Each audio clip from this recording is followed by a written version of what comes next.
Hello friends, welcome to my channel and thanks for watching this video. Friends, in this video we are going to discuss about Credit Suisse Group, and if you look at the global banking sector you will find a similar sort of trend where there was an upside till 2007, whether it will start from 1980, 60, 50, 70, 90, it doesn't matter, but it ends at 2006, 2007, and there was a brutal fall afterwards, and you can see the stocks going south from the last 10, 12 odd years.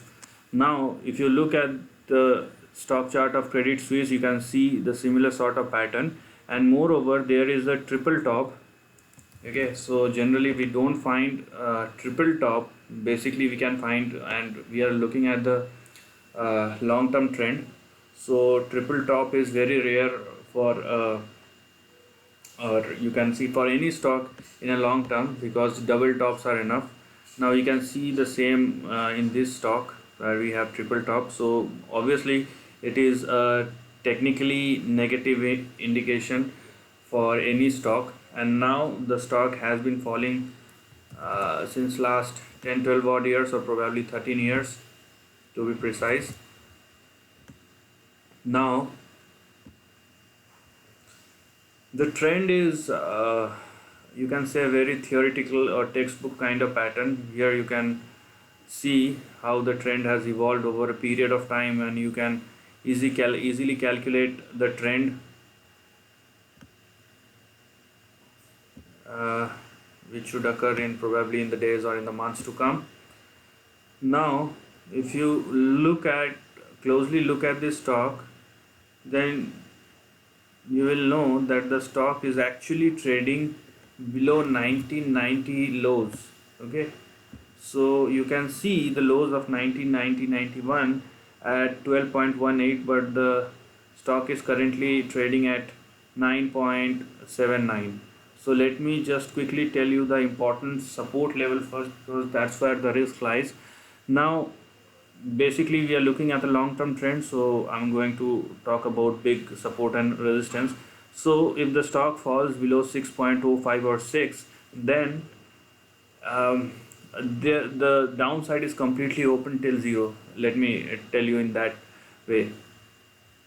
Unless the stock reaches or sustain above 12.18, then 13.86.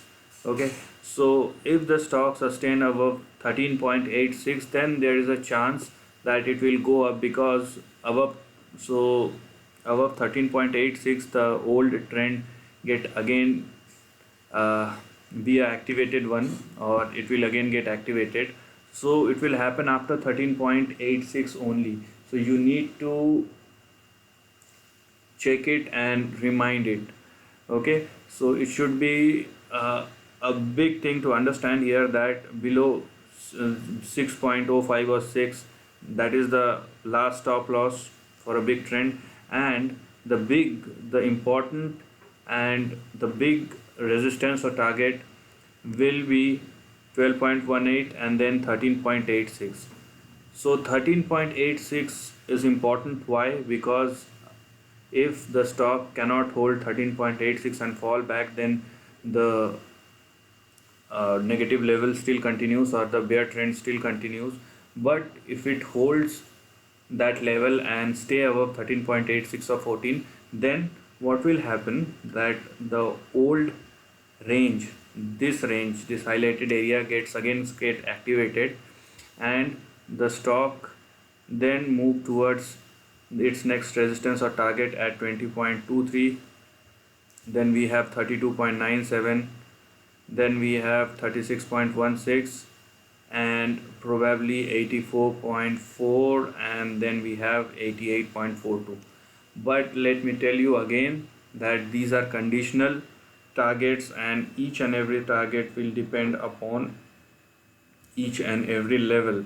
Once stock crosses one level and stay above that, then the next level will get activated, and there is a hope, or the probability will be higher, okay, for the next level. So there is another resistance or target after 36, which will be at 54.75. So do not just jump from 36 to 84. There is another resistance at 54 as well. So these are the important levels which you should look at even for the long term trend. Okay, it is not like it is for short term. So I am looking at the monthly chart, and the support and resistance stays on each and every level. And let me tell you, just plan accordingly and let's understand your risk first. Okay, because at the end this is a bear market chart and the chart still persists. Okay, and if the stock don't stay above 13.86, this level, or in between these two levels and stay above that, so there is no chance that a positive trend will continue. So this will merely be a small bounce back and the stock will again fall. And if it stay like this and fall below 6.05, then you should, or you will look at a level which will be very lower than the current one. This is the end of the video. If you like this content, do share your thoughts in the comment section and subscribe my channel. Lastly, take care of your family and friends.